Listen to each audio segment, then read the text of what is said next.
મને જે અમારી ભારતીય જનતા પાર્ટી અને અમારા દેશના આપણા યશસ્વી વડાપ્રધાન શ્રી નરેન્દ્રભાઈ મોદી સાહેબ, ગૃહમંત્રી અમિતભાઈ શાહ સાહેબ તથા પ્રદેશ રાષ્ટ્રીય અધ્યક્ષ શ્રી નવીન જિંદલજી તથા ગુજરાતના મુખ્યમંત્રી માનનીય ભૂપેન્દ્રભાઈ પટેલ સાહેબ, હર્ષભાઈ સંઘવી સાહેબ તથા પ્રદેશ અધ્યક્ષ જગદીશભાઈ વિશ્વકર્માજીએ જે વિશ્વાસ મૂકી અને અમને આજે આ જે સુકાન આપ્યું છે, અમે એને પૂરેપૂરી નિષ્ઠાથી કામ કરીને નિભાવીશું. નડિયાદના પ્રથમ કામ કયું કરશો કે જેનું ડેવલપમેન્ટ વર્ષો સુધી યાદ રહે? જે અત્યારે નવી જે કોર્પોરેશન બની છે, બધાનો આજે વારાફરતી જે શરૂઆત થઈ છે, એમાં અમારું બધાનું સાથે મળીને એક જ કામ રહેશે કે જે સૌની જરૂરિયાત હશે એ સૌથી પહેલું કામ અમે કરીશું. વરસાદી પાણીના નિકાલ માટેનું કોઈ આયોજન? હજુ તો આજે બેઠા છીએ, હજુ જોઈ લેવા દો, પછી એ રીતના આગળ બધું કામ કરીશું. બાંધકામ માટે શું કરશો? હજુ તો આજે પહેલો દિવસ છે, હું પણ હજુ બેસીને બધું સમજીશ, પછી તમને બધાને શાંતિથી જવાબ આપીશ. એ હવે હજુ તો પહેલો દિવસ, હજુ તો મેં કશું જોયું નથી, પણ તમને બધાને અને નડિયાદ નગરપાલિકાના કોર્પોરેશનના દરેક રહેવાસીને ખાતરી આપું છું કે અમે એમના પૂરેપૂરો પ્રયત્ન કરીશું કે એમના વિશ્વાસ અને એમને જે અમને 51 સીટો આપી છે એનામાં અમે પૂરેપૂરી સચ્ચાઈથી કામ કરીશું. ભારતના વડાપ્રધાન શ્રી મોદી સાહેબ, ગૃહમંત્રી શ્રી અમિતભાઈ શાહ સાહેબ, નવીનજી સાહેબ, ગુજરાતના મુખ્યમંત્રી શ્રી ભૂપેન્દ્રભાઈ પટેલ દાદા અને હર્ષ સંઘવી સાહેબ અને ગુજરાત પ્રદેશ મહામંત્રી સાહેબ અજયભાઈ બ્રહ્મભટ્ટ સાહેબ, લોકસભાના સાંસદ શ્રી દેવુસિંહ સાહેબ અને અમારા નડિયાદના લોકલાડીના ધારાસભ્ય શ્રી પંકજભાઈ દેસાઈ સાહેબ, સૌ કાર્યકર મિત્રોનો સૌનો આભાર માનું છું. નડિયાદની અમારા પાણી, સફાઈ, ગટર લાઈનના જે મુદ્દાઓ અત્યારે હાલમાં વોર્ડમાં ચાલુ છે અને જે આના પછી જે લેવાના છે એ બધા અમે મુદ્દા લેવાના છે. પશ્ચિમ વિસ્તારના વિકાસના કામો માટે કેવા પગલાં? પશ્ચિમ વિસ્તારમાં હાલમાં પાણીનો થોડો ઘણો સંકટ છે કે હાલમાં કેનાલનું પાણી બંધ છે, એના કારણે પાણીના પ્રોબ્લેમ છે. જેવો કેનાલનો પ્રોબ્લેમ સોલ્વ થશે એમાં પશ્ચિમમાં અમારા પાણીનો પ્રોબ્લેમ સોલ્વ થઈ જશે. એ પહેલો મુદ્દો અમારે લેવાનો છે. નડિયાદ મહાનગરપાલિકાની પ્રથમ ચૂંટણી થઈ. પહેલા નગરપાલિકા હતી, હવે મહાનગરપાલિકા થઈ. ભારતીય જનતા પાર્ટીની પર આ નડિયાદની પ્રજાએ એટલો બધો વિશ્વાસ મૂક્યો છે. 51 કમળ નડિયાદમાં ચૂંટાયા. મારા જેવા બીજા 50 લોકો ચૂંટાયા છે.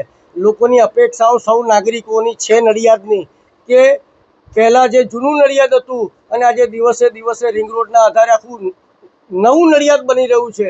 જે પ્રમાણે અમારી દેશના યશસ્વી વડાપ્રધાન નરેન્દ્રભાઈ મોદી, રાષ્ટ્રીય ગૃહમંત્રી અમિતભાઈ શાહ સાહેબ, અમારું શિસ્ત નેતૃત્વ ગુજરાત પ્રદેશના અધ્યક્ષ, મુખ્યમંત્રી શ્રી, નાયબ મુખ્યમંત્રી શ્રી, પ્રદેશના અધ્યક્ષ અને આખી ગુજરાતની સમગ્ર ભારતીય જનતા પાર્ટીની જે ટીમ કામ કરી રહી છે એ કામથી આ નડિયાદમાં એટલા બધા પૈસા આવવાના છે. છેવાડાના માનવીની વિકાસની વાત થવાની છે. નળ, પાણી ને ગટરની જે લાઇટ છે, રોડ રસ્તાની વાત છે, જન સુખાકારીની જે પ્રજાની અપેક્ષા છે એ અમે ખરી પૂર્ણ કરવા ખરા ઉતરીએ એવી મા સંતરામ મહારાજના ચરણોમાં પ્રાર્થના કરું છું. નડિયાદ એક રકાબી જેવું છે. આપણા વડવાઓ કહેતા હતા જે સ્લેબડ્રેનનો પ્રશ્ન હતો, વરસાદ ચોમાસાનો પાણીનો પ્રશ્ન હતો. નડિયાદમાં એટલી બધી સ્લેબડ્રેન બની છે, એની સફાઈના આધારે હમણાં તમે જોઈ રહ્યા છો સરદારના બાવલે પણ સ્લેબડ્રેનનું ખૂબ મોટું વિશાળ કામ ચાલી રહ્યું છે.